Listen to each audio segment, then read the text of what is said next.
সাবেক প্রধানমন্ত্রী বেগম খালেদা জিয়ার মৃত্যুতে শোকবাণী পাঠিয়েছেন প্রধান উপদেষ্টা ডক্টর মোহাম্মদ ইউনূস। বিএনপির ভারপ্রাপ্ত চেয়ারম্যান তারেক রহমানের কাছে এই বাণী পৌঁছে দেয়া হয়।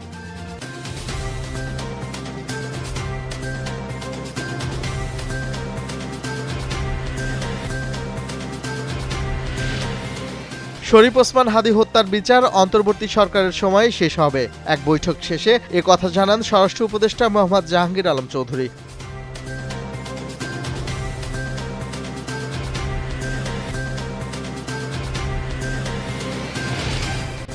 সুপ্রিম কোর্ট সংক্রান্ত মিথ্যা, বিভ্রান্তিকর বা অসত্য সংবাদ প্রকাশ বা প্রচার করা হলে সংশ্লিষ্ট ব্যক্তি বা প্রতিষ্ঠানকে আদালত অবমাননাকর কার্যক্রমের জন্য আইনানুগভাবে দায়ভার গ্রহণ করতে হবে বলে সতর্ক করেছে সুপ্রিম কোর্ট প্রশাসন।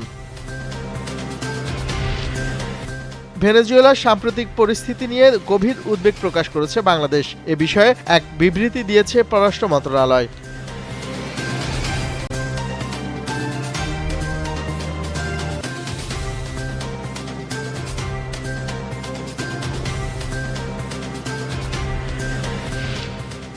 ইরান, লেবানন এবং ফিলিস্তিনের পশ্চিম তীরের সঙ্গে যুগপৎ যুদ্ধের জন্য ইসরায়েলের প্রতিরক্ষা বাহিনীকে নির্দেশ দিয়েছে তেল আবিব। ইসরায়েলের সংবাদ মাধ্যমের বরাতে জানা গেছে এ তথ্য।